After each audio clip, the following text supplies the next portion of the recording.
কোথায় যাচ্ছেন আপনি? যাওয়ার আগে কি একটাবার আমাকে বলে যাওয়া আপনার উচিত ছিল না? আমি কি আপনার এতটাই পর, এতটাই অপছন্দের? অ্যাটলিস্ট একটাবারের জন্য তো বলে যেতে পারতেন। এতটুকু অধিকার কি আমার নাই আপনার উপর? না, নেই। আমি সমস্ত অধিকার হারিয়ে এসেছি। সেটা হয়তো আপনি হারিয়েছেন, কিন্তু আমার বিশ্বাস আমার উপর আপনার অধিকার এখনো আছে।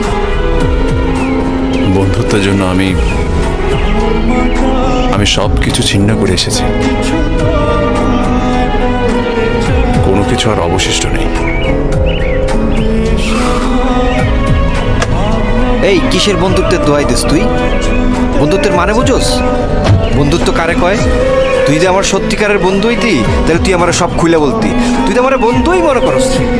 আরে তুই মানে কি বলতেছস? তুই যেই মেয়ের প্রেমে পড়ছস সেটা যে আমার বোন, তুই আমারে বলতে পারতি না? দোস্ত, আর তোর কে বলছে? কোন খাতায় লেখা আছে, কোন বইতে লেখা আছে যে বন্ধুর বোনের সাথে প্রেম করলে বন্ধুরে বলা যাবে না, বন্ধুর সাথে সম্পর্ক নষ্ট হয়ে যাবে? ফাউল কোথাকার। দোস্ত, আমি কি আর শোনা, তবে ভালোই করছিস। তোর মতো একটা মালই আমি খুঁজতেছিলাম। আমার বোন রে তোর মতো একটা ভালো মালের কাছে দিতে পারলে আমি নিজেও অনেক খুশি, আব্বাও খুশি। যাই হইছে হইছে। এখন তুই যে এখান থেকে যাচ্ছিস, হয় আমার বোন রে নিয়ে যাবি, আর যদি ফিরে আসতে চাস তাহলে আমার বোন রে নিয়েই ফিরে আসবি। এর আগে তুই আসবি না। আরে আরে কথা শোন সাজ্জাদ। না, কোনো কথা নাই।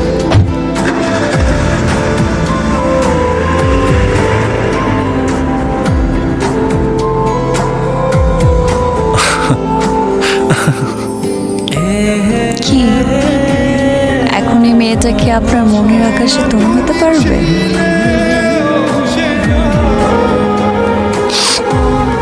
এখন থেকে এই মেয়েটাই আমার মনের আকাশে তুমি।